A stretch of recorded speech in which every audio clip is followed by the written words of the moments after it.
Boa tarde a todos. Antes de mais, os nossos agradecimentos por participarem neste webinar da Claranet e da Miranda e Associados sobre o RGPD. Vamos dar início.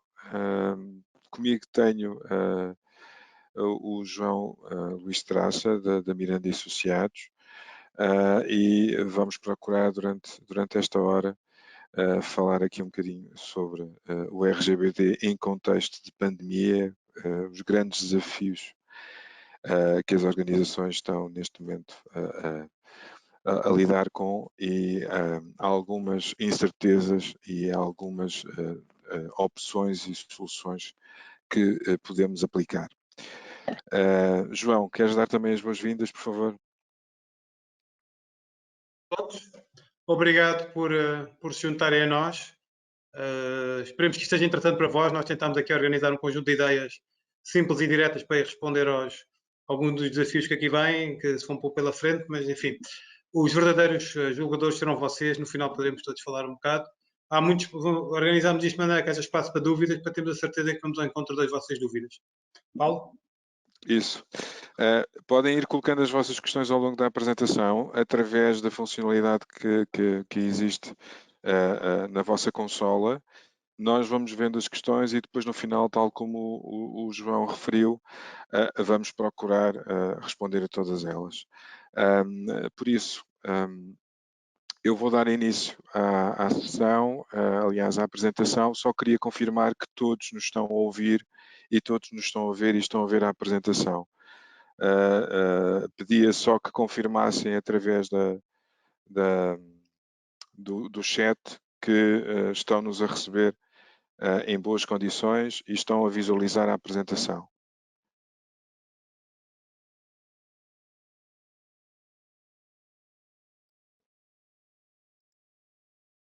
Ok.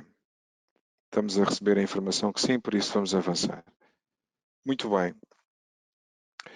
Para não vos distrairmos, nós vamos retirar agora a nossa câmara e vai ficar só a apresentação a decorrer.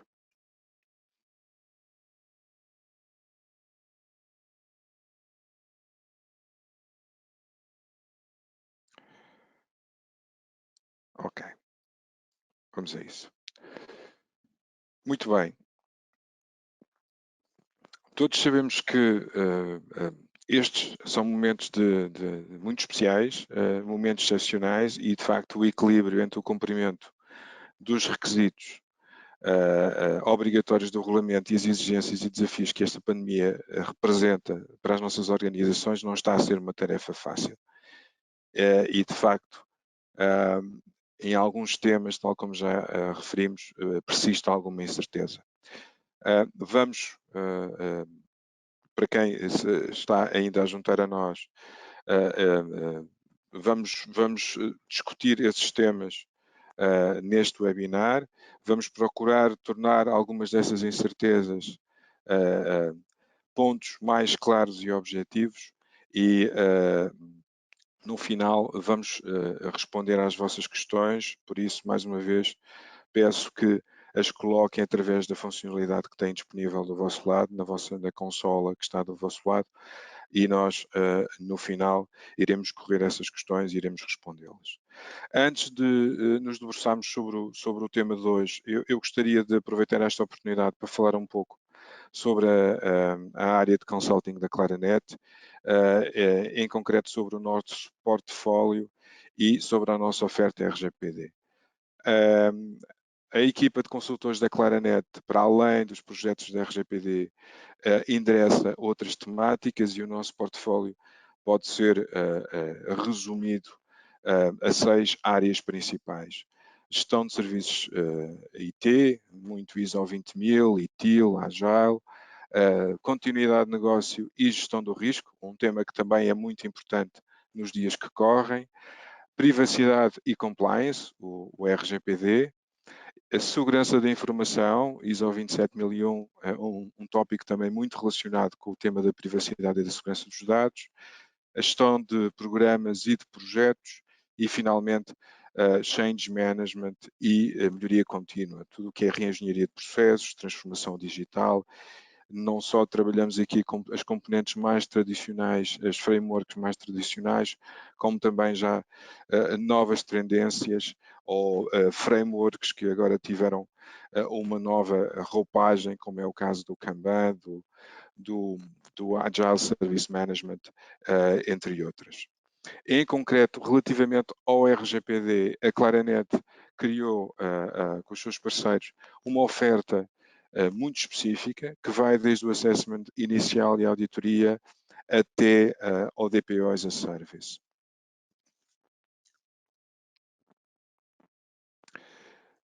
Algumas referências de projetos que realizamos no contexto do RGPD. Como podem ver, existe uma diversidade muito grande do ponto de vista de clientes, de segmentos de mercado, o que significa que tivemos a oportunidade de testar os nossos modelos em negócios diferentes, em organizações diferentes, e assim ganhar mais robustez e mais competência nesta matéria. Temos muitos projetos realizados na área da saúde, na banca, em seguros, e essas áreas realmente são áreas muito interessantes e muito exigentes, o que nos deu aqui também um endurance muito forte e muito grande. Outras referências relacionadas com o nosso portfólio, quer a nível nacional, quer a nível internacional, IT Service Management, segurança da informação, a gestão do risco, gestão de projeto e também o Agile Service Management. Em termos de RGPD em concreto, a forma como abordamos este tema junto dos nossos clientes, no fundo, como é que desenrolamos um projeto RGPD, pode ser de A a Z e incluir todas estas fases, ou ser tratado em fases distintas. Tudo depende do cliente, da fase de maturidade em que o cliente se encontra e dos objetivos que o cliente tem de cumprimento para o período que estamos a endereçar. Tudo começa por sensibilização, da gestão de topo, de todas as camadas diretivas, de todas as camadas operacionais relativamente a este tema, no fundo criar aqui uma nova cultura. As pessoas são indiscutivelmente uma das peças-chave destes projetos. O levantamento, a inventariação, depois o planeamento da implementação de todas as medidas de proteção necessárias e a implementação em si. Feitas estas 4 fases de sensibilização, levantamento, planeamento e implementação, o sistema de gestão de dados entra numa rotina de melhoria contínua, e nessa fase o que os nossos consultores fazem com os clientes é mais um trabalho de suporte e acompanhamento dos sistemas que estão implementados. Voltando aqui ao tema principal deste webinar, de facto, como já referi, o cenário atual é muito excepcional, mas, na verdade, o RGPD não está em pausa e as obrigações de conformidade mantêm-se, e por isso as organizações precisam, acima de tudo, resistir à paragem dos seus projetos de conformidade e garantir que as obrigações e os cuidados obrigatórios, passa a redundância, impostos pelo regulamento, se mantenham com a devida proporcionalidade, mas que as organizações não fazem freeze a esses projetos de conformidade. Algumas indicações aqui no rodapé deste slide, algumas orientações, mas o João depois vai falar mais em concreto sobre estes temas na segunda parte desta apresentação. A terminar a minha intervenção, eu gostaria de vos lançar aqui um desafio muito rápido, que é um conjunto de opções, um conjunto de perguntas. Eu vou lançar esta pool, só precisam de escolher a opção com a qual mais se identificam, aquela que mais espelha a vossa realidade, para nós também depois partilharmos com todos os resultados em termos percentuais. Uma nota importante, nós não sabemos quem está a responder e no final as respostas vão estar também completamente anonimizadas, por isso nem nós que estamos deste lado, nem depois a audiência que vai ver os resultados saberá quem respondeu. E eu penso que este é um ponto muito interessante, esta partilha é muito interessante entre todos. Por isso, eu vou lançar a pool, pedia-vos então que escolhessem no vosso ecrã a opção com a qual se identificam mais, aquela que espalha mais a vossa realidade.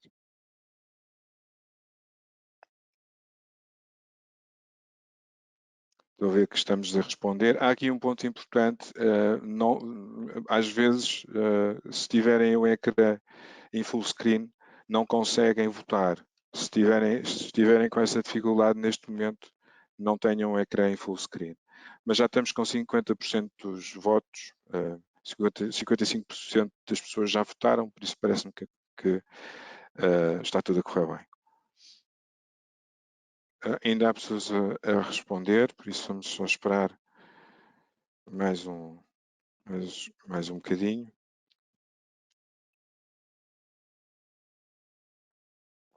Ok, vamos fechar e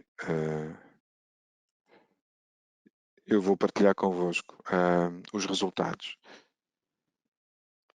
É interessante ver que 50% já tem a implementação em curso, 21% teve de fazer alterações no seu plano de implementação por força da pandemia, mas ninguém, aparentemente, precisou de suspender o seu projeto RGPD, o que é uma boa notícia.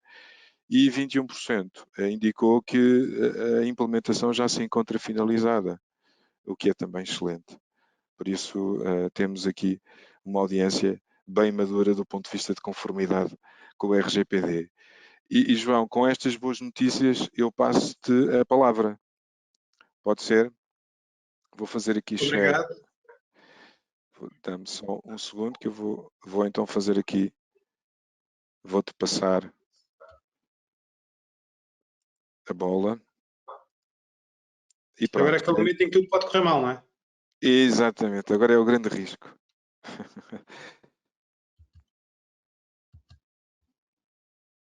Muito bem, então, bom, com este nível de maturidade, acho que é um bom ponto de partida para esta nossa conversa, porque vamos ter a possibilidade de, entre nós, ir um bocado mais para além das banalidades do RGPD, vamos tentar avançar um bocado mais. Eu presumo que estou a ver, Paulo, se já viram mudar de slide ou não? Sim, Paulo, já João, mudei de slide? acabaste de mudar de slide, sim. Ok, sim senhora, muito bem. Bom, então vamos tentar fazer aqui um enquadramento nesta questão do Covid e do contexto RGPD e da proteção de dados. E eu acho que neste momento é sempre importante nós não nos esquecermos daquilo que é verdadeiramente essencial. E o ponto de partida de muito daquilo que anda a ser discutido no contexto do Covid está muito relacionado com a questão de que todos nós temos de ter noção que o direito à proteção de dados é um direito fundamental. E é um direito fundamental não só porque alguém em Portugal o decidiu incluir como tal na nossa Constituição, mas mesmo a própria Carta dos Direitos Fundamentais da União Europeia, que foi assinada no âmbito do Tratado de Lisboa, diz-lo expressamente. Portanto, não é uma idiosincrasia da legislação portuguesa esta visão, e isto faz com que os legisladores europeus e os reguladores europeus, em muitos aspectos relacionados com a questão da proteção de dados, estejam perfeitamente alinhados, porque todos eles veem isto como um direito fundamental. E o que é que quer dizer que é um direito fundamental? Da mesma maneira que para se declarar o estado de emergência, que na prática é uma restrição aos nossos direitos fundamentais, de andarmos na rua, de fazermos greves e por aí em diante, a limitação do nosso direito à proteção de dados tem que ser resultado de uma decisão do estado de emergência. O legislador português, o Presidente da República e o Parlamento apenas deliberaram haver uma limitação formal, pelo menos escrita nos diplomas, relacionadas com a proteção de dados. A única limitação verdadeiramente que se teve foi, enfim, algo que não fazia muito sentido, mas que só optou por fazer, que foi a possibilidade de se prever que os operadores de telecomunicações, que na prática têm os nossos dados no âmbito da prestação dos serviços, que essa informação, esses dados pessoais, fossem utilizados no sentido de nós, cada um de nós, receber no nosso telemóvel um SMS a dizer fique em casa, enfim, respeite as normas do confinamento. Já não me lembro bem o que é que dizia, mas todos nós, se pensarmos um bocado, vamos lembrar que recebemos essa mensagem. E, portanto, este é o ponto de partida, digamos assim, para aquilo que o nosso legislador decidiu fazer no contexto da limitação da proteção de dados. E, portanto, se esta foi a única exceção, nós temos de dizer, então, todos os restantes princípios de proteção de dados continuam a aplicar. E como nós estamos aqui a falar para uma audiência de um conjunto de pessoas em que várias das pessoas já têm os seus projetos de RGPD concluídos e mais de metade e a metade, portanto, estamos a falar de pessoas que dominam bem esses princípios. E, apesar de haver hoje em dia uma muito maior consciência sobre o que é a proteção de dados do que havia há, enfim, sensivelmente 2 anos atrás, antes do RGPD, o que é facto é que surgiram tantas questões, surgiu tanta ansiedade na nossa sociedade, que envolvendo questões de proteção de dados, e eu estou a dizer isto porquê? Porque as pessoas tiveram que ir para casa, as empresas tiveram que se reorganizar de outra maneira, houve uma do lado médico, verdadeiramente, acho que é importante nós dizermos que ninguém sabe verdadeiramente o que é a doença do Covid, e eu digo isto por um motivo muito simples.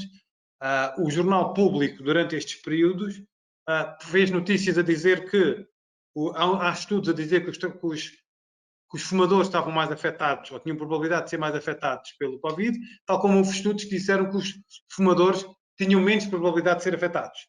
E quem diz isto diz uma série de outra informação sobre a doença e, portanto, como ninguém sabe, a ânsia de se encontrar soluções fez com que algumas políticas e decisões tivessem sido duvidosas ao nível da conformidade com a questão da proteção de dados. Isso levou a que a própria Comissão Nacional de Proteção de Dados tivesse de tomar decisões, e o mesmo se passou com o legislador, leia-se com o governo, que emitiu diplomas. Na justa medida em que isso é que são as questões mais específicas do Covid, nós vamos tentar abordar estas questões das posições da CNPD, sem prejuízo depois no final haver um conjunto de outras perguntas que estejam à vontade depois para endereçar essa questão da apontar. Avançando para a posição da CNPD. Paulo, já viram o slide seguinte, certo? Sim, João, sim. Ok, sim. pronto, estava a confirmar. Bom, muito bem. Uma das posições que a CNPD tomou estava relacionada com esta questão da videovigilância. Aquilo que é importante nós todos termos noção é que a boa vontade das câmaras municipais não legitimou atropelos aos princípios do RGPD, mesmo que fosse por uma questão de saúde pública, mesmo que fosse por uma questão de, vamos utilizar um termo mais vulgar, de ansiedade das pessoas daquela população em concreto.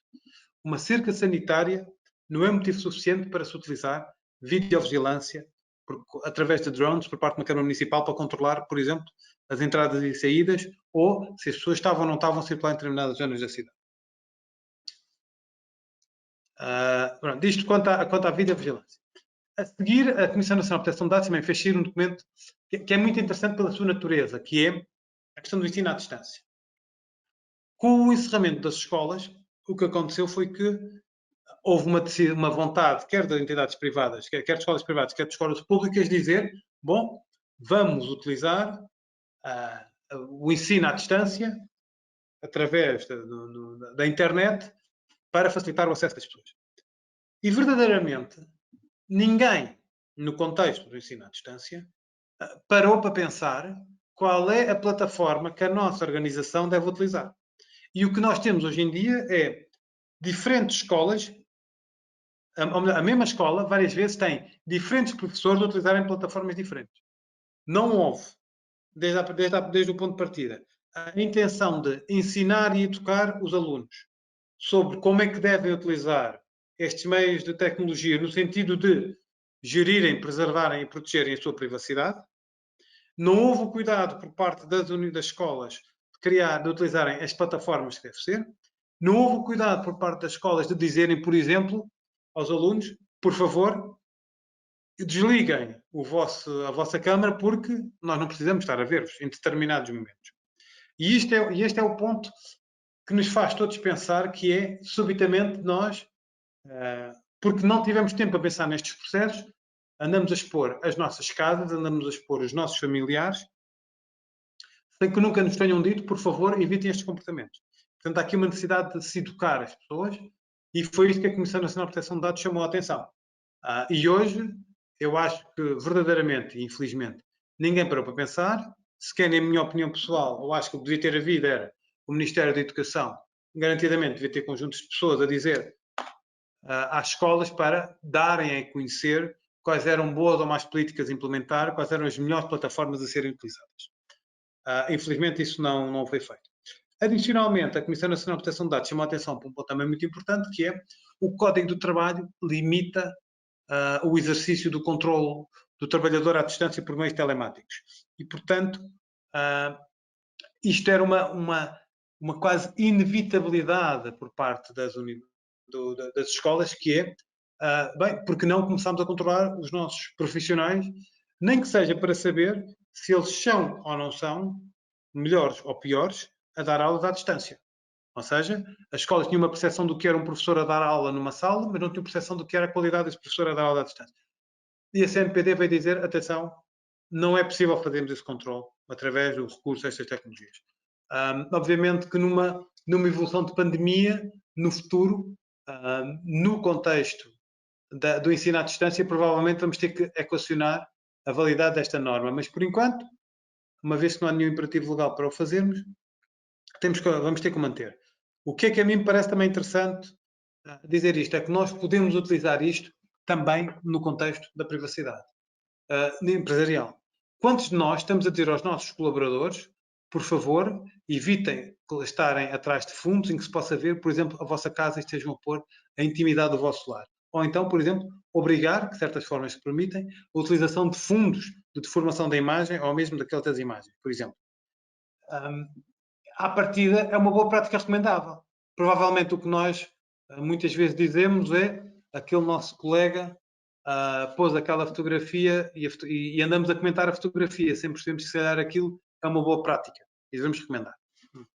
Portanto, em certa conclusão, eu recomendo a todos a leitura desta decisão da Comissão Nacional de Proteção de Dados, porque dá muito bons princípios para poderem utilizar internamente nas vossas organizações. Se permite a expressão, não é necessário inventar a roda, a Comissão Nacional de Proteção de Dados já dá muitas boas orientações.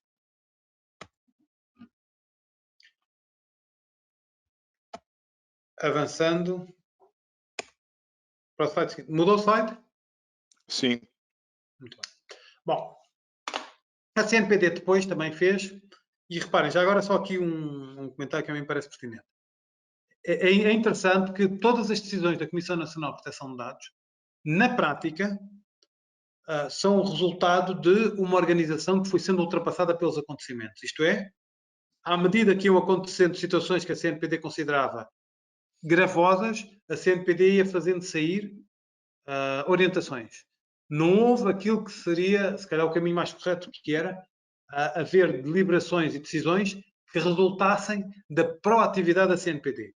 A CNPD foi, sobretudo, reativa. E nisto, eu sou claro, apesar de eu compreender a limitação de recursos que a organização tem, eu acho que a CNPD tinha a obrigação de ter sido mais proativa.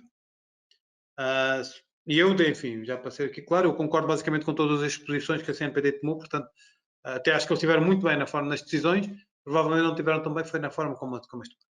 Bom, que outra decisão interessante é que a CNPD nos trouxe?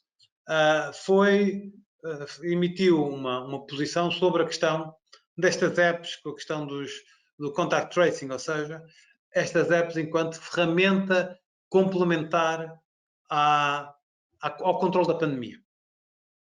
Aquilo que é interessante quando nós olhamos para esta questão é que é muito interessante nós pensarmos na aplicação do princípio da privacy by design e da minimização dos dados numa diferença de dois conceitos muito importantes. Dados de proximidade versus dados de localização. O que é que eu quero dizer com isto? A ferramenta, aquilo que deve guardar, deverá ser não dados de localização. Com o dado de localização, eu consigo verdadeiramente fazer com que o Estado controle os meus movimentos. Com os dados de proximidade, já não. E aquilo que as ferramentas vão ter que desenvolver, e aquilo onde isto se torna depois, ao mesmo tempo, pouco valiosa a informação recolhida, é que nós vamos para conceitos de dados de proximidade apenas junto de que pessoas é que eu tive próximo. E provavelmente isto exige que todas as pessoas tenham estas apps, tenham de ter o seu Bluetooth ativado e, adicionalmente, vão ter que ter esta app e o seu vizinho também vai ter, que é para esta informação ser devidamente trocada. E eu, pessoalmente, acho que vejo com muita dificuldade nestas aplicações conseguirem ter uma validade, exceto se forem obrigatórias por lei. E eu não estou a ver o nosso legislador, a Léxima Assembleia da República, em tempo útil conseguir desenvolver uma app que passe níveis de privacy by design e de anonimização suficientes para se começarmos a dizer avance com esta aplicação. Portanto, eu acho que esta aplicação não vai avançar.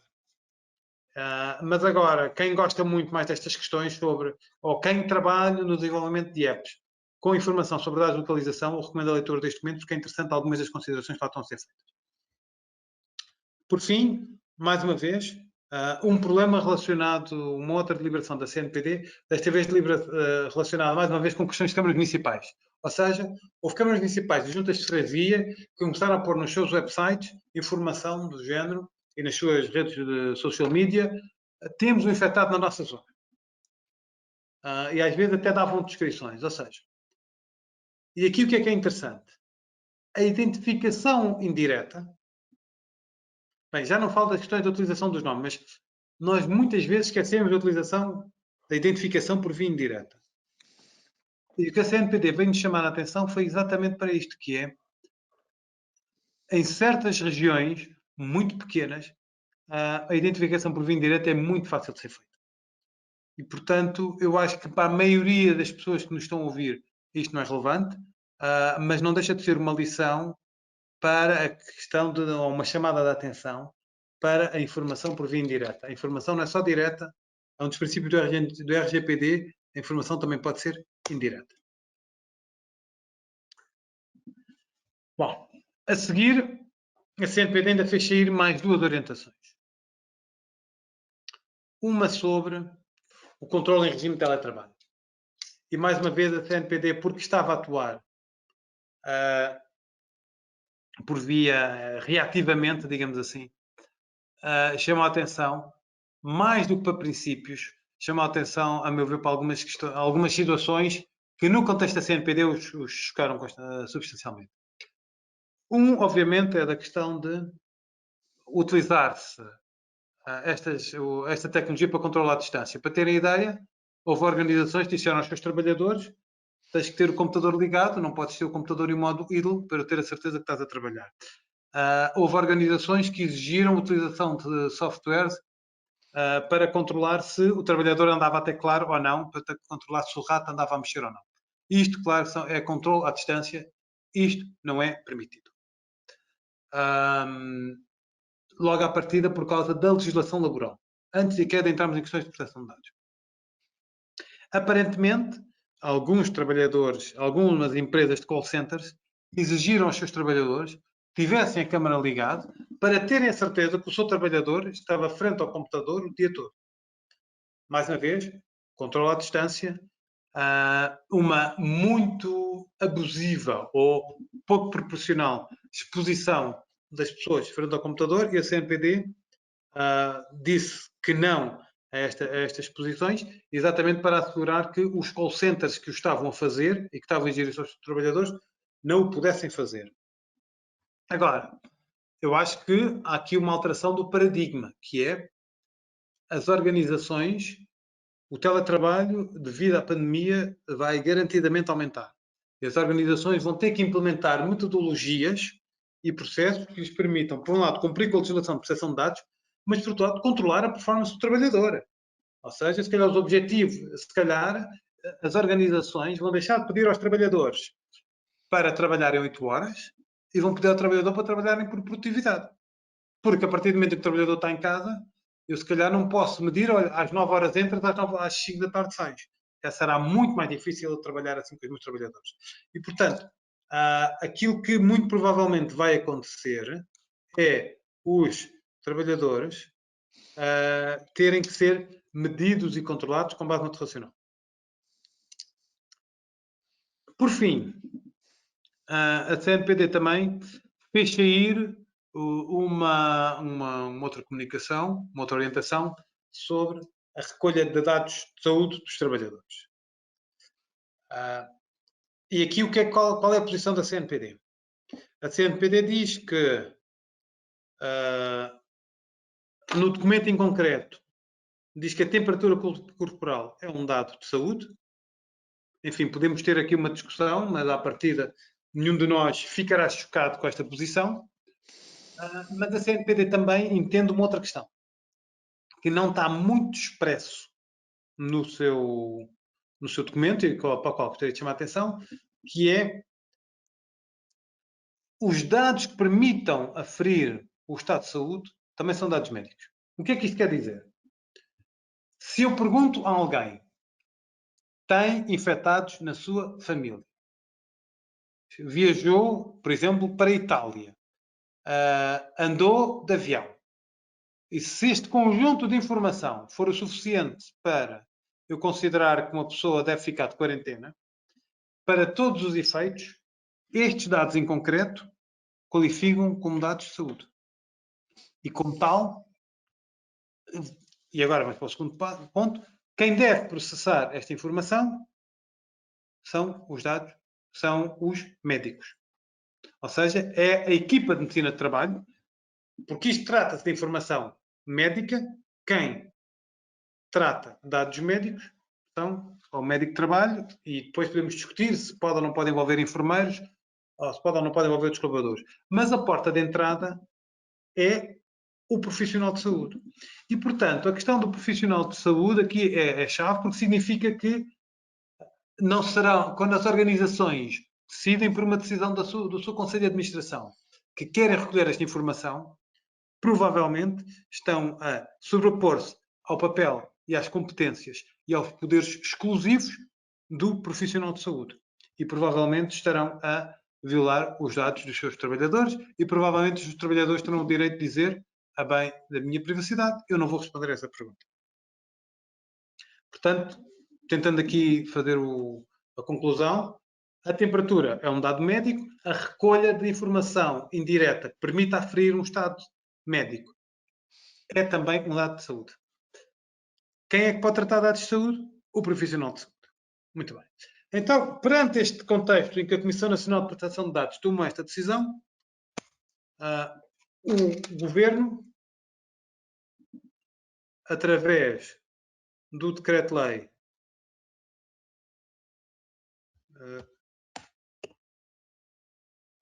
através do Decreto-Lei 20 de 2020, aditou um artigo às normas de estado de emergência, artigo esse que vem falar sobre a questão do controle da temperatura corporal. Ou seja, após 3 ou 4 páginas de dissertação e de posição sobre a CNPD, o Governo resolveu tudo num único artigo com 3 parágrafos. Enfim, está aqui à vossa frente, não o vou ler. Eu vou chamar a atenção para aquilo que é, a meu ver, um flagrante caso de má técnica legislativa. E é de má técnica legislativa porque, quando se vai legislar, já depois da CNPD ter emitido a sua posição, deveria haver a preocupação de, pelo menos, conseguir reagir e responder aos receios da Comissão Nacional de Proteção de Dados. Estranhamente, o que é que nós conseguimos?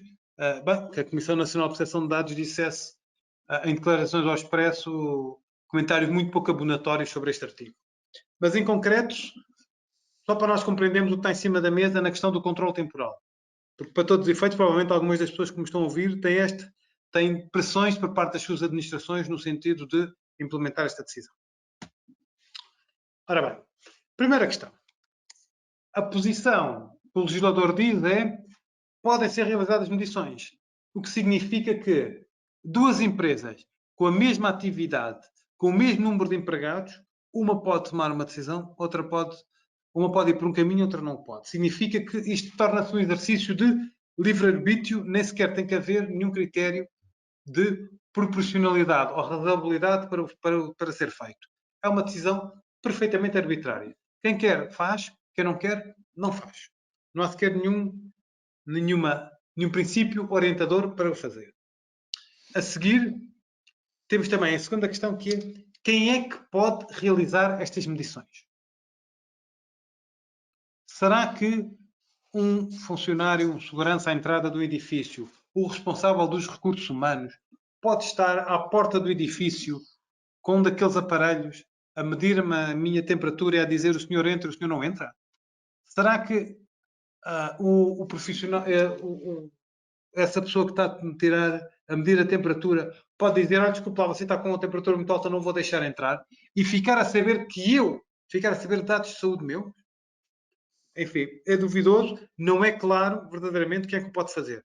Porque, por exemplo, se for o profissional de segurança das instalações que está ali, muitas vezes estas pessoas estão sujeitas às regras aplicáveis ao regime da Lei de Segurança Privada, mas não está sujeito a mais nenhuma outra norma. Portanto, é uma das questões que se põe. A seguir, obviamente, há uma outra questão. Com que equipamento? Com equipamento, enfim, vou utilizar aqui um termo que é o mais barato do mercado, ou tem que ser equipamentos certificados ou que compram com um padrão ou com uma norma técnica para, em última instância, aquilo considerar-se informação médica e válida. E válida. Não é? Porque se for um equipamento, desculpa lá a expressão, comprado numa loja pouco reputada e com um preço um bocado estranho, provavelmente aquilo pode ser muito interessante para muita utilização, mas dificilmente para ser uma ferramenta fiável na relação profissional com os trabalhadores. E a questão que se põe verdadeiramente a seguir é: será que o trabalhador pode recusar que lhe seja medida a temperatura? Porque não gosta do aparelho? Porque, por exemplo, o profissional, porque a equipa, a máquina que foi comprada é uma máquina que é um termómetro verdadeiro que o trabalhador tem que pôr debaixo da sua axila? Será que, se isto acontecer, isto há legitimidade para uma empresa pedir isto? Quem lê este diploma não exige que a medição seja através de equipamento à distância. Portanto, eventualmente eu posso ter que utilizar este medicamento. E, sobretudo, não diz se o trabalhador pode recusar. A medição, atenção, mais uma vez, não é claro se esta medição pode ser realizada pelo trabalhador. E isto, o legislador, tendo em conta tudo aquilo que a Comissão de Proteção de Dados tinha dito uns dias antes, tinha a obrigação de ter previsto. Mais uma vez, a questão se pode haver o contacto físico ou não, logo a partir do segurança e do equipamento. E depois, esta questão da medição da temperatura corporal é apenas aplicável a trabalhadores. Mas, verdadeiramente, as instalações não estão limitadas a trabalhadores. A pergunta é esta: e se for um visitante? É ou não é legítimo a medição da temperatura? E eu vou aqui lançar já dois elementos que a mim me parecem interessantes. Por exemplo, para o trabalhador, eu acho muito difícil, porque o trabalhador, devido ao facto de ser um trabalhador, ou seja, precisa do dinheiro ao final do mês, ele dificilmente vai se recusar. Mas agora um visitante pode dizer: desculpe lá, eu sou um visitante porque venho aqui, sou um comprador dos vossos serviços, não meça a temperatura. Se for um cliente muito importante, provavelmente a empresa vai deixá-lo entrar. Se for um fornecedor que está aí pela primeira vez tentar vender um produto, provavelmente a empresa vai dizer: olha, desculpe lá, você vai ter mesmo que entrar. E, portanto, há aqui uma questão de livre-arbítrio, que é: todos nós falamos na necessidade das organizações, toda a gente está a discutir aqui a questão da medição da temperatura como um meio para reduzir a propagação da doença. Mas, verdadeiramente, as organizações podem ter um enorme arbítrio, que é: clientes não são medidos, fornecedores já são medidos. E, portanto, uma potencial barreira de proteção, se calhar, acaba por não ser válida e não ter aplicação prática. Portanto, O legislador, mais uma vez, veio aqui criar umas normas que depois não fazem muito sentido, porque não regula plenamente a questão de quem entra ou não entra com temperatura. Bom, a seguir, o legislador, no número 2, permite uma segunda questão, muito interessante, que diz, não, é permitido medir a temperatura, mas, se me permite a expressão, apontar numa folha de papel a temperatura é preciso o consentimento do trabalhador. A pergunta é esta. Alguma vez o trabalhador vai se sentir numa situação, se me permite a expressão, livre? Se lhe dizem a sua temperatura está muito elevada, o que é que o trabalhador pode fazer? Dá melhor. Quem está a medir a temperatura diz a sua temperatura é muito elevada e eu vou apontar aqui a temperatura que foi registada. Permite? O que é que um trabalhador vai dizer? Não permito. E faço questão de entrar? Ou o trabalhador diz não permito e vou-me embora? Porque a questão é esta, se o trabalhador não deixar que seja apontada a sua temperatura, provavelmente ele não terá justificação para poder se ir embora e beneficiar do regime da quarentena e continuar a receber o seu salário.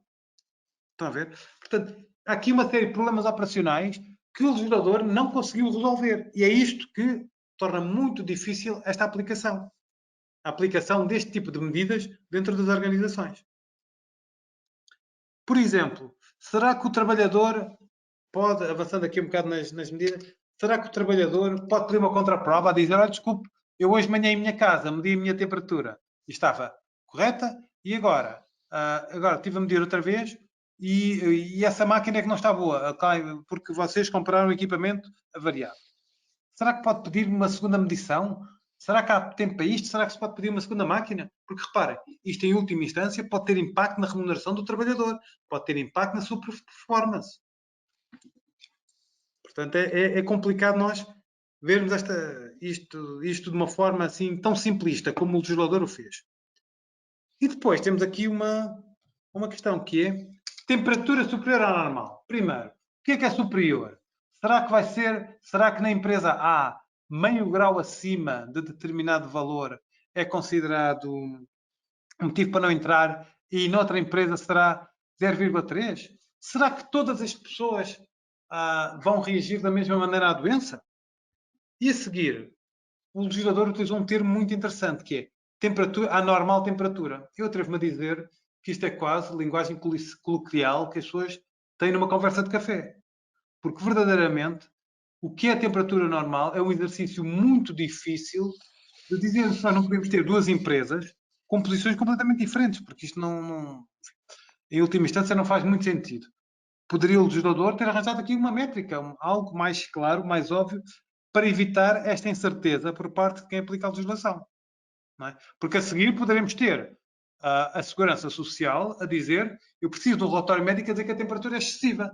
Se esta decisão for uma decisão meramente da administração da organização, não envolvendo um médico, eu não sei se a Segurança Social vai aceitar algumas das argumentações que vão ser apresentadas e continuar a pagar a baixa do trabalhador.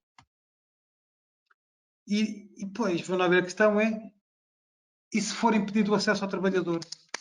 Porque lhe foi medida a temperatura, ele passa automaticamente a beneficiar da baixa?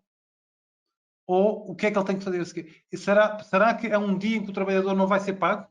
Só porque estava com um pouco mais de temperatura?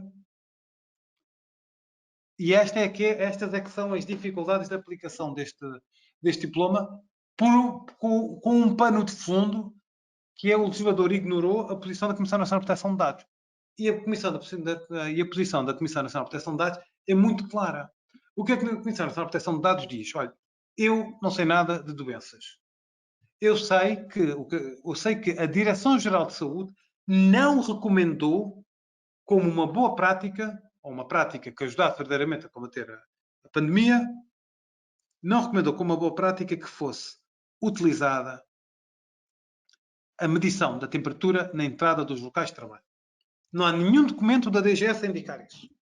Portanto, o que a Comissão Nacional de Proteção de Dados limita-se a dizer é se esta medida nem sequer é recomendada do ponto de vista médico, quanto mais nós agora estarmos a aceitar que as empresas a possam impor a pretexto de consentimento, ou proteção da pandemia e por em diante.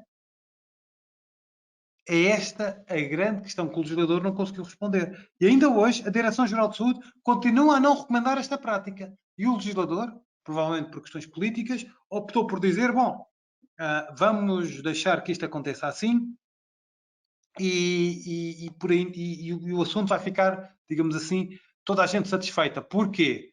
Porque pelo meio já tinha havido organizações, já tinham gasto dinheiro em equipamentos para medir a temperatura. E essas organizações sentiram que queriam parecer que eram muito diligentes e, como tal, com a compra desses equipamentos ficaram com um problema, que é o equipamento está comprado, o que é que eu agora vou fazer? E a opção que as empresas tomaram foi, vou fazer pressão sobre o governo a dizer que eu sou muito diligente e, portanto, o governo não pode tomar esta decisão. Portanto, em conclusão, a proteção de dados não está de quarentena. E nós, em tudo o que vamos fazer, por muito bem intencionados que estejamos, temos que proteger o direito fundamental das pessoas e de cada um de nós. Não há, se nós aceitarmos que durante a pretexto da pandemia tudo é permitido, amanhã sai uma notícia no jornal a dizer que que há uns gânglios, enfim, na zona do queixo, que há uns gânglios que se desenvolvem por causa do Covid, e vamos ter, provavelmente, um segurança na entrada do edifício a palpar-nos os gânglios e a dizer que sim. Que se nós podemos ou não podemos entrar. E o problema, e aqui reparem-se bem na questão das máquinas de temperatura, muitos dos equipamentos de temperatura hoje já estão instalados e daqui para a frente as empresas vão dizer, bom, como já estão instalados e como verdadeiramente podem ser utilizados, porque mesmo que a DGS não esteja a recomendar, nós vamos deixar esses equipamentos a funcionar porque é melhor ter do que não ter. E é assim que se cria as fragilidades de uma sociedade e é assim que se criam estados de polícia e é assim que se violam os direitos das pessoas. E é aqui que eu quero chamar a atenção, que é, não é o facto da temperatura poder ser um dado, em última instância, não muito relevante enquanto dado médico, que nos perturba. Aquilo que nos deve perturbar é nós estarmos a abrir brechas na forma como nós estruturamos a nossa sociedade, porque verdadeiramente parte daquilo que separa a nossa sociedade da sociedade chinesa é o facto de nós termos direitos fundamentais e eles serem acerrimamente respeitados e defendidos, quer através do processo legislativo, quer através da existência de reguladores independentes como a CNPD. E acho que o que compete a cada um de nós é percebermos que no momento em que ignoramos a posição da CNPD, ou como houve um comentador na televisão que chamou-se fundamentalista, estamos a abrir passos e a abrir caminho para nos aproximarmos da China. E esta é que é a verdadeira questão que nós temos em cima da mesa. Portanto, obrigado pela vossa atenção. Enfim, tenho o meu e-mail visível, se tiver alguma dúvida, e vou passar-te a ti, Paulo. Obrigado, João. Eu penso que a apresentação foi muito elucidativa. Nós ainda temos aqui 7 minutos antes de fecharmos e, João, não sei se estás a ver a pool de questões, provavelmente não estarias porque estavas a fazer a apresentação, mas nós temos aqui duas perguntas que uma delas parcialmente já está respondida. E se me permites, eu iria ler as perguntas e elas são dirigidas a ti. Pronto, a primeira é relativamente à temperatura e ao artigo 13, não especifica quem o pode fazer numa organização, pelo que poderá ser entendido que pode ser realizada por um trabalhador designado para o efeito e deve o mesmo assinar uma declaração de confidencialidade. Eu creio que tu já respondeste parcialmente a esta questão. A circunstância é se o médico ou se o enfermeiro podem delegar ou passar esta responsabilidade para o outro colaborador da organização. Bom, vou aqui tentar ir mais direto a essa pergunta, porque já agora fica aqui claro. Eu gosto da pergunta porque é uma pergunta, se me permite a expressão, pragmática, é uma boa forma de se interpretar a lei, que é dizermos assim, como a lei não o proíbe, está-me a permitir. Mas nós podemos responder isto de outra maneira, que é dizer assim, não, a legislação permite que eu possa medir dados pessoais, dados de saúde. Muito bem. Portanto, aquele critério de legitimidade que a Comissão Nacional de Proteção de Dados dizia no início que não havia, que era que a Direção-Geral de Saúde não recomendava porque é que havemos de permitir que as pessoas o façam. Neste momento, o legislador resolveu que disse, não é preciso Direção-Geral de Saúde, as pessoas podem fazer. Muito bem. Portanto, há legitimidade para as empresas poderem implementar estas políticas. A segunda pergunta é, muito bem, então a partir do momento em que eu vou cumprir com a lei, não deixo de ter que cumprir com os princípios que a Comissão Nacional de Proteção de Dados impõe. Leia-se, o RGPD impõe. E vamos à primeira pergunta. Que dados é que eu estou a tratar? Dados de saúde. Muito bem. Se é dados de saúde, quais são os requisitos para eles serem tratados? Há uma obrigação legal. Muito bem. Qual é a nossa justificação para nós podermos tratar estes dados? Condição de licitude, eu não vou aqui explicar o que é uma condição de licitude, presumo que toda a gente saiba. Peço desculpa, mas se alguém não sabe o que é uma condição de licitude, fica para o fim, porque senão vamos parar aqui com a pergunta. Mas partindo do princípio que todos nós dominamos o conceito de condição de licitude, a condição de licitude que passaremos a ter é, neste contexto, não é uma obrigação legal. Estão a ver? Porque não é obrigatório, é uma permissão. Portanto, isto continua a ser, a meu ver, um ato médico que deverá ser regulado e gerido pelo profissional de saúde. Porque continuamos a tratar dados médicos. Já sei que me vou dizer, não, mas eu posso tratar estes dados. Muito bem. Então, se a condição de licitude é permitido, porque há uma obrigação legal, eu vou continuar a tratar dados médicos. Como é que se tratam dados médicos? Com a diligência médica. Quem é que, à luz da legislação, tem acesso a dados médicos? Existe um diploma que é o 102, qualquer coisa, que é o regime, é a Lei da Segurança no Trabalho. E a Lei da Segurança no Trabalho, agora peço desculpa, mas esqueci-me do artigo, diz expressamente que o profissional de quem trata os dados médicos é o profissional de saúde. E é por isso que, por exemplo, as fichas que nós temos de aptidão para o trabalho, o que é que são essas fichas? Essas fichas correspondem basicamente ao trabalhador que vai a ter com o médico, há uns exames, e o médico no final emite uma declaração, apto ou não apto. O médico nunca partilha com mais ninguém dentro da organização os relatórios, ou os exames médicos subjacentes, apenas a conclusão. E esse mesmo racional deveria ser aqui aplicado, ou seja, quem deveria estar a medir a temperatura deveria ser o médico. Há 50 mil médicos em Portugal e 1.800.000 empresas. Portanto, esta resposta é muito bonita no conceito teórico, mas verdadeiramente não vamos conseguir implementar. Então, levanta-se a segunda questão.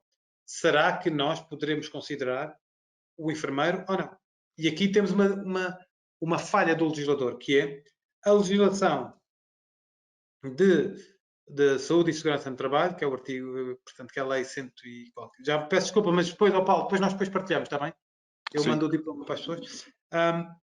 Esse diploma, o que diz expressamente é que, caso não haja não haja médico de trabalho, terá de ser outro profissional indicado pelo legislador ou um outro profissional indicado pelo Ministério da Saúde. Em nenhum dos casos nós temos nenhum diplomas que nos permitam ir para além deste conceito do profissional de saúde enquanto médico de trabalho previsto na legislação de higiene e segurança no trabalho. Muito bem. Mais uma resposta negativa. Solução. Como é que nós podemos progredir para encontrar uma solução? A lei do medicamento, por exemplo, fala expressamente na questão de que considera-se, não é bem profissional de saúde, é um termo parecido, mas considera também os enfermeiros, os farmacêuticos. Portanto, é um conceito mais alargado. Nós podíamos, eventualmente, já aqui discutir que temos um enfermeiro. Qual é verdadeiramente, para mim, a solução? Para evitar, atenção, porquê é que eu digo a solução? Porque, talvez alguns de vocês não sejam recordados, mas há uma lei de implementação do RGPD. E a lei de implementação do RGPD, a Comissão Nacional de Proteção de Dados, tomou uma decisão muito interessante, ou pelo menos interessante do ponto de vista jurídico, foi o regulador disse, eu considero que algumas das normas que estão aqui implementadas pela lei de implementação do RGPD violam o regulamento e, como tal, eu vou desaplicar. E há uma decisão, uma deliberação da Comissão Nacional de Proteção de Dados a dizer eu vou desaplicar normas que foram aprovadas por uma lei do Parlamento. Não vou aplicar, vou considerar que isto não faz sentido nenhum, portanto não vou aplicar. E a pergunta que se vai pôr aqui, obviamente, é: será que este risco existe? Porque se este risco existir, da CNPD considerar que este artigo 13C é um diploma de desaplicação, já agora eu acho que a CNPD não vai te aplicar porque não quer comprar uma guerra com o governo.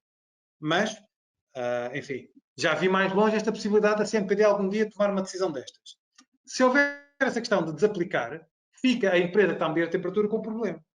A forma como eu vejo aqui a solução é relativamente... É uma boa forma de proteger as organizações, que é falar com o médico de segurança e higiene de trabalho e dizer assim: excelentíssimos senhores, existe a possibilidade de nós queremos medir a temperatura aos nossos trabalhadores. Agradeço que, enquanto médico de trabalho, diga que se opõe e quem é que recomenda que eu possa fazer na justa medida em que você não pode aqui estar o tempo todo. No ato que isso acontecer, e ele até pode dizer, reparem, quando eu entro no meu consultório médico, quando eu vou a um médico, provavelmente a senhora que me está a receber e que sabe que eu estou a ir a uma consulta médica, vamos simplificar, a recepcionista ou o recepcionista não são forçosamente médicos profissionais de saúde, ou não são sequer enfermeiros. No entanto, não deixam de ser pessoas que trabalham de acordo com as ordens e a instrução do médico. Provavelmente, as organizações podem, ao envolver o médico, assegurar que a decisão vem do médico e, como tal, implementá-la enquanto decisão médica. O que significa que nós poderemos eventualmente beneficiar da prática e regime que é igualmente seguida pelos médicos nos seus consultórios. Estão-me a acompanhar? Portanto, a meu ver, esta é uma solução de gerir risco. Quando a legislação está tão mal feita, a melhor solução é gerir risco, porque o ato passa a ser, a empresa passa a agir de acordo com o médico e não de acordo com o livre-arbítrio do seu Conselho de Administração.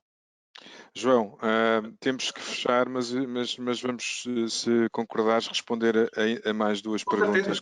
Com certeza. Entretanto, já temos aqui mais, mas realmente temos que fechar. Neste contexto de pandemia, podem as organizações solicitar aos seus colaboradores, por exemplo, o local das férias?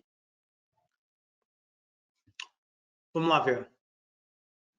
A pergunta é: qual é a conclusão que nos permite inferir? Se for porque nós vamos inferir se as pessoas estão doentes ou não, em última instância, vamos querer considerar aquilo um dado de saúde. Se for, vamos ver, eu acho, mas o motivo é, voltamos à pergunta, qual é a condição do Instituto, qual é a finalidade?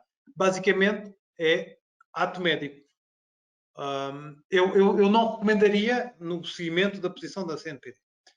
Agora, se for apenas esse dado, eu posso desde já dizer que várias comissões de proteção de dados por esta Europa fora tomaram posições diferentes quanto a isso. Portanto, a posição da CNPD segue um determinado racional, mas não há unanimidade nas Comissão Nacional, nas diversas comissões nacionais de proteção de dados sobre isso. Portanto, se for apenas esse dado e se for dito às pessoas, reparem, as organizações podem fazer ao contrário, dizer quem for para estes sítios vai ter que fazer pandemia, porque já agora só que entre nós, os trabalhadores podem mentir. Se eles sentirem que a represália vai ser de ficar muito tempo em casa ou, enfim, alguma consequência negativa, eles vão mentir. Não é? Portanto, eu acho que podem. Se for só essa pergunta, a mim não me choca. Okay. Não me choca. Outra questão, João. Será possível a utilização de câmaras de leitura de temperatura nas empresas? Está muito relacionado à volta da... Sim, vamos ver. A questão da câmara de leitura de temperatura é que verdadeiramente a câmara de leitura, enfim, peço que é para quem me fez a pergunta para eventualmente esclarecer, penso que a questão que se põe aqui é uma câmara térmica por oposição a uma câmara que consegue medir individualmente a temperatura, ou um equipamento que consegue medir individualmente a cada um dos trabalhadores. Para mim, o problema continua a ser o mesmo, que é, e se a temperatura for alta, o que é que vamos fazer? Vamos presumir que as pessoas têm Covid? Porque esta é que é a consequência, não é? E a mim não me parece que, e mais ainda, quer dizer, duas pessoas podem ter temperaturas, independentemente do Covid, podem ter temperaturas diferentes. Eu acho que eu vejo com alguma dificuldade, em função da posição da CNPD, vejo com alguma dificuldade a legitimidade para esse equipamento. Mais uma vez, por um motivo, ou seja, salvo se tivermos um médico que diga, façam isso. Instalem essa câmara, porque acho importante para salvaguardar o ambiente de trabalho. Eu vou dar um exemplo. Se eu for uma companhia de aviação, até posso dizer que faz sentido, porque quero que os meus pilotos estejam sempre com os melhores, na melhor condição possível. E que qualquer pequena variação de temperatura pode ser sinónimo de risco, independentemente do Covid ou não, e portanto eu posso justificar por aí. Mas eventualmente para o piloto, mas se calhar já não justifico para quem faz a limpeza do avião. Está a ver? O argumentário da RGPD é sempre uma questão da consistência da nossa decisão e da coerência da forma como o fazemos. João, última pergunta e vamos ter que fechar o webinar.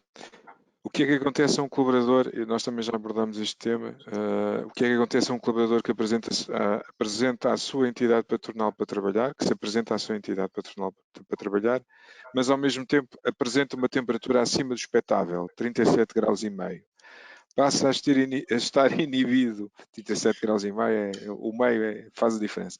Passa a estar inibido de trabalhar e automaticamente perder rendimento devido ao seu estado febril? Vamos lá ver. Lá está. Essa é uma boa. A minha primeira pergunta é: vamos perguntar ao legislador que permite que a temperatura acima do normal seja motivo para não se entrar. O que a mim parece em concreto? Se, por exemplo, se for um trabalhador que possa trabalhar em teletrabalho, a solução é simples: vai trabalhar em teletrabalho a partir de casa. Se for um trabalhador que não pode trabalhar em teletrabalho, ou que não faz sentido a questão do teletrabalho, a organização, a partir do momento em que mede a temperatura, vai ter de ser coerente. Vai ter que dizer, não entra. Ou então vai ter que dizer, vá a um médico e trate-se no sentido averigue o seu estado clínico. Muito provavelmente é isto que as organizações vão ter que fazer, que é, se o motivo pelo qual medir a temperatura é para proteger um bom ambiente de trabalho, aquilo que as organizações têm que fazer imediatamente é dizer às pessoas, vá-se tratar, vá cuidar de si. E, portanto, se vai cuidar de si, a meu ver, é uma baixa que, tanto quanto eu sei, é mais ou menos legítimo e não parece muito complicado se eu for um médico e o médico nesse dia vai-me passar um papel a dizer está de baixa ou não está de baixa. Não passa a ser uma decisão médica. É questão da remuneração, porque estão reunidos os requisitos para se poder beneficiar da baixa. Muito bem. E esta era a última pergunta. Nós já ultrapassamos aqui o nosso tempo. Eu penso que vamos fechar então o webinar. Esperamos que este webinar tenha sido clarificador para todos os participantes. Agradecemos mais uma vez o facto de se terem juntado a nós nesta tarde. E em nome da Claranet, os nossos agradecimentos pelo vosso interesse. João, queres também fechar? Bom, obviamente, com todo o gosto, eu gosto sempre de dizer que em dois advogados há três opiniões. Portanto, eu gostaria de agradecer a vossa pachorra por ouvir um advogado exprimir as suas opiniões, porque eu sei que os advogados são naturalmente cansativos e, portanto, eu peço desculpa. Dito isto, obviamente agradecer a vossa disponibilidade e se necessário, podem enviar um mail para a Claranet e eu envio o link ou a cópia do decreto-lei em que está exatamente esta questão da legislação laboral sobre a questão do médico, enfim, porque acho que é importante e eu peço desculpa, não esqueci-me de imprimir e ter aqui à minha frente o número em concreto do decreto-lei.